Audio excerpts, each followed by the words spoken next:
കഴിഞ്ഞ ദിവസമാണ് സംവിധായകൻ ഹരിഹരനെതിരെ ആരോപണമുന്നയിച്ച് നടി ചാർമിള രംഗത്തെത്തിയത്.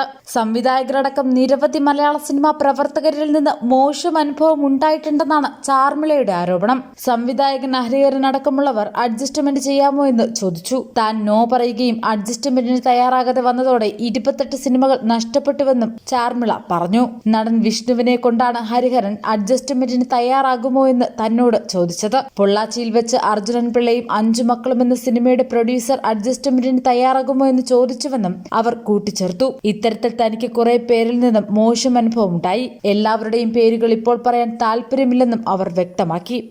അതേസമയം പവർ ഗ്രൂപ്പിനെ കുറിച്ച് തനിക്കറിയില്ലെന്നും ചാർമിള കൂട്ടിച്ചേർത്തു.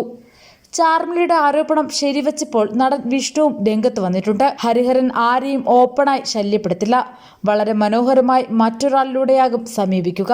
സഹകരിക്കാത്ത നടിമാരെ ഷൂട്ടിംഗ് സെറ്റിൽ ക്യാമറയ്ക്ക് മുന്നിൽ പൊരിക്കും. ഒടുവിൽ നടിമാർക്ക് വഴങ്ങി കൊടുക്കേണ്ടി വരും. പല നടിമാരും ഇക്കാര്യം തന്നോട് പറഞ്ഞിട്ടുണ്ട്. നേരിൽ കാണുന്നതല്ലാതെ മറ്റൊരു മുഖം ഹരിഹരനുണ്ടെന്നും വിഷ്ണു പറഞ്ഞു. നിർമ്മാതാവ് MP മോഹനനും സുഹൃത്തുക്കളും ചേർന്ന് ഹോട്ടൽ മുറിയിൽ വെച്ച് പീഡിപ്പിക്കാൻ ശ്രമിച്ചെന്നും സംവിധായകൻ ഹരിഹരൻ അഡ്ജസ്റ്റ്മെന്റിന് തയ്യാറാണോ എന്ന് ചോദിച്ചെന്നും ചാർമിള വെളിപ്പെടുത്തുകയായിരുന്നു. മലയാള സിനിമാ ഇൻഡസ്ട്രിയിൽ സ്ത്രീകൾ സുരക്ഷിതരല്ല. കുറേയധികം പെൺപിള്ളേർ നോ പറഞ്ഞ് പുറത്തേക്ക് വന്നു. എന്നാൽ കുറേ പേർ ഓക്കെ പറഞ്ഞ് അഡ്ജസ്റ്റ്മെന്റിന് തയ്യാറായി. കുറേ പേർ കാശിനു വേണ്ടിയും പ്രശസ്തിക്ക് വേണ്ടിയും ഓക്കെ പറയും.